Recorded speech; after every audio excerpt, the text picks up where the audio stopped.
Hey aspirants, welcome to our new series on static subjects. In this series, we will be covering important ancient Indian history topics that are frequently asked in exams. This video will especially useful for those preparing for RRB, SSC and all the state PSC examinations. In next few minutes, we will understand the topic historical sources along with the key points that are commonly asked in the exams. Now let's get started.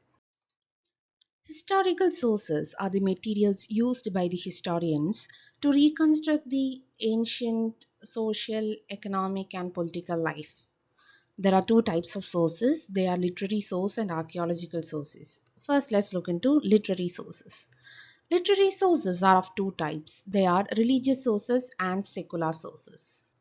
Religious sources includes texts of religion such as Buddhism, Jainism and Hinduism, and secular sources include other texts such as historical texts, biographies and travel accounts. Of all the sources, Buddhist texts are the most repeated area in most of the exams, so let's look into that. Buddhist texts are classified into two. They are Pali text and Anupali text. Pali texts are written in the Pali language and Anupali text is written in other languages such as Sanskrit. Pali texts include Tripitaka, Deepvansha, Mahavansha and Milinda Panavo by Nagasena.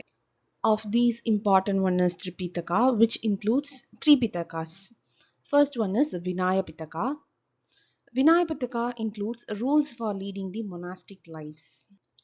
Next, it is Sutta Pitaka. It is the largest Pitaka and also include Jataka tales, which includes 549 tales about Buddhism.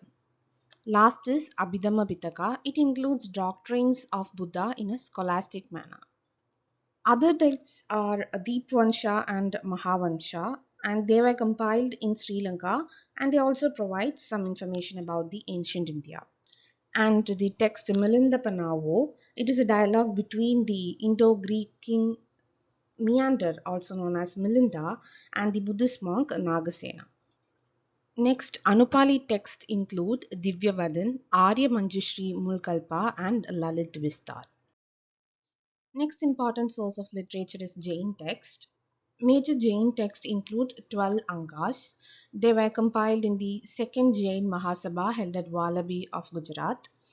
Another text include Bhadrabahu Charita, which gives information about the Mauryan king Chandragupta Maurya. Then includes Parishishta Parva and another important historical source by Acharya Hemchandra.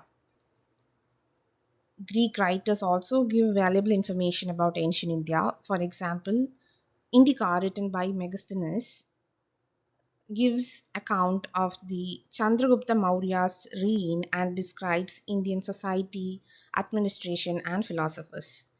Another book is Periplus of Erythraean Seas, which mentions about the Sangam age in South India. Next, let's look into secular text. Remember these text author pairs as they are frequently asked in the exams. First, it is Arthashastra by Kautilya. It gives information about the Mauryan administration. Next is Niti Sara by Kamantaka. It provides information about Gupta period. Next, Rajatarangini by Kalhana. It provides the history of Kashmir kings. Then there is Mudra Rakshasa by Vishagadatta.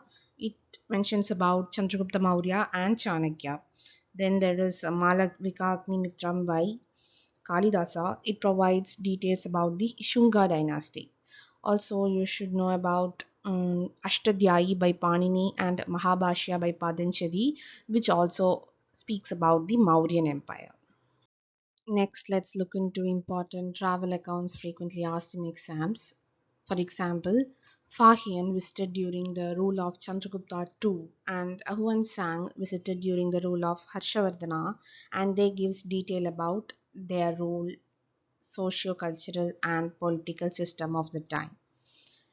Next are Arabic text. For example, Al-Masudi gives details about Gurjara Pratiharas, Ibn Battuta gives details about Muhammad bin Tughlaq, and Abdur Razzaq visited Zamorins of Calicut and Vijayanagara Empire.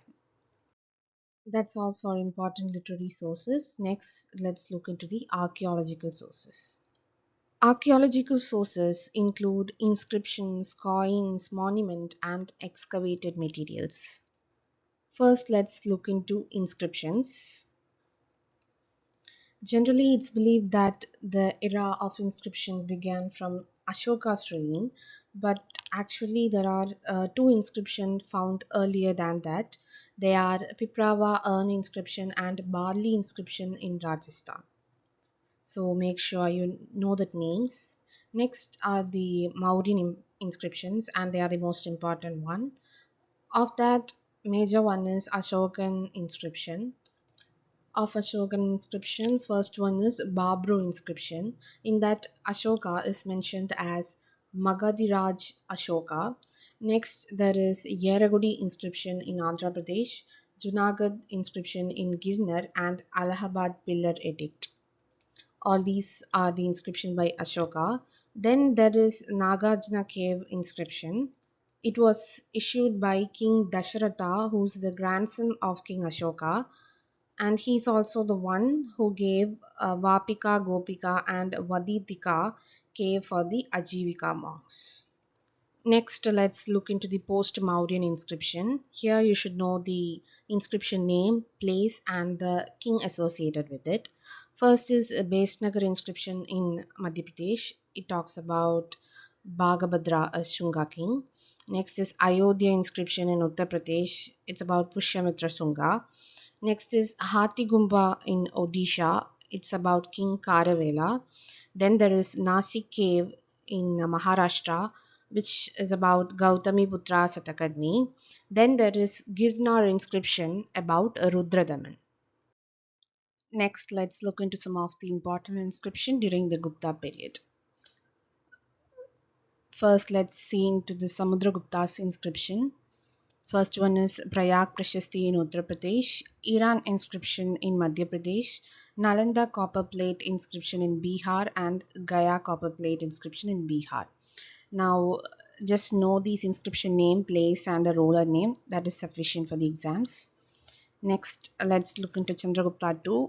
There are two major inscriptions. They are Udayagiri inscription in Madhya Pradesh and Mehrauli Iron Pillar in Delhi.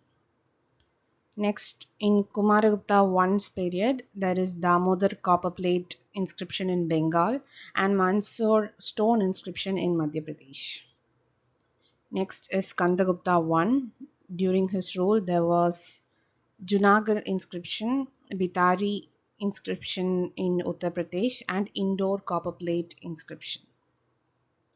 Now let's look into a few more important South Indian inscription. They were Aihole Prashasti inscription in Karnataka of Pulikesin II, Mallikarjuna temple stone inscription of Narasimha Varmana, Alora cave inscription of Danti Durga, Tanjore inscription of the Chola king Rajaraja, Tiruvalangar copper inscription of Chola king Rajendra I, and Uttaramerur inscription of Parantaka Chola.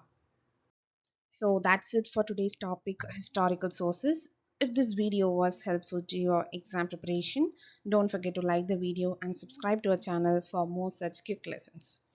See you in the next video with another important exam topic.